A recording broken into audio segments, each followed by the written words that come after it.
Hello friends, I hope that all of you are good. So today we are going to be learning about living room. Let's start.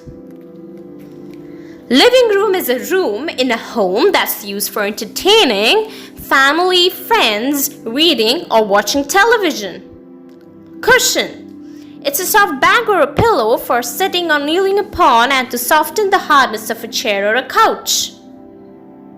Clock. A clock is a device used to indicate time so that we can do our work on given time. Television or a TV. We watch entertainment programs like cartoons, news and sports. Sofa. Sofa is a long seat with a back and arm for two or more people to sit. Bookshelf. This is a place where we keep our books and read during the leisure time. Flower vase. It is used for decorating our living room. Thank you for watching.